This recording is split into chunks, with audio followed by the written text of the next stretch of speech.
नमस्ते दोस्तों, आपका स्वागत है मेरे चैनल अद्भुत स्टोरी 2005 में। यहाँ पर आपको मिलेंगी बेहतरीन और अद्भुत कहानियाँ जो आपके दिल को छू लेंगी और आपको प्रेरित करेंगी। इस चैनल पर हम आपको हर दिन नई और दिलचस्प कहानियाँ सुनाते हैं जो कभी रहस्य से भरी होती हैं, तो कभी जीवन के महत्वपूर्ण सबक सिखाती हैं।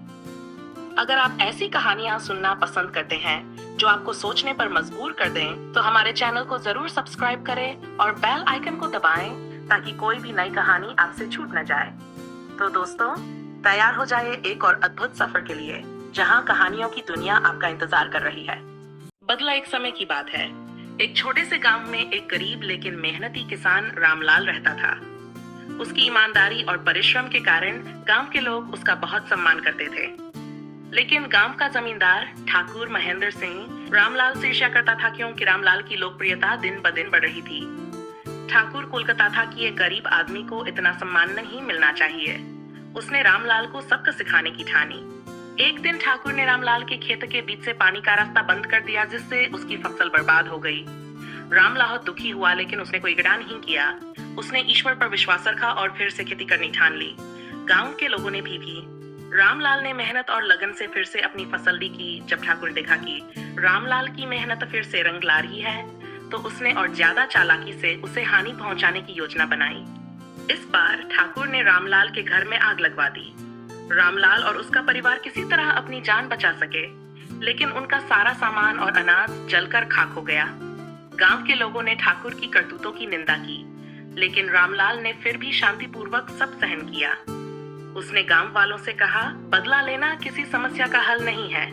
हमें ईश्वर पर भरोसा रखना चाहिए और अपने कर्म करते रहना चाहिए। ये सुनकर गांव के लोग रामलाल की और भी ज्यादा प्रशंसा करने लगे।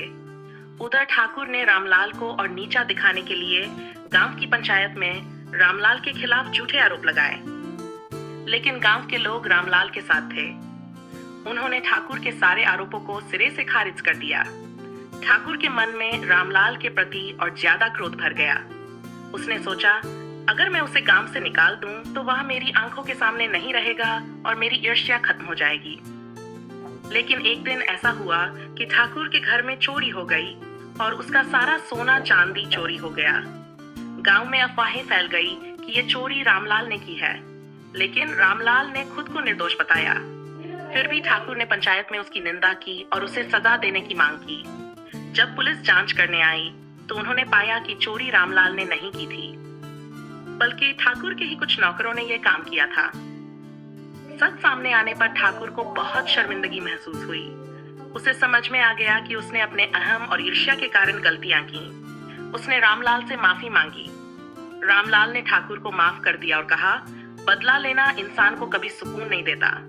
हमें हमेशा दूसरों को माफ करना चाहिए। सच्चाई और ईमानदारी का रास्ता ही सही होता है। इस घटना के बाद ठाकुर ने अपनी गलती स्वीकार की और रामलाल के साथ एक नई शुरुआत की। गांव में फिर से शांति और सौहार्द का माहौल बन गया। इस कहानी से हमें यह सीखने को मिलता है कि बदला लेने की भावना इंसान को कहीं नहीं ले जाती, बल्कि माफी और सहनशीलता से हम जीवन में सच्ची खुशी और शांति प्राप्त कर सकते हैं।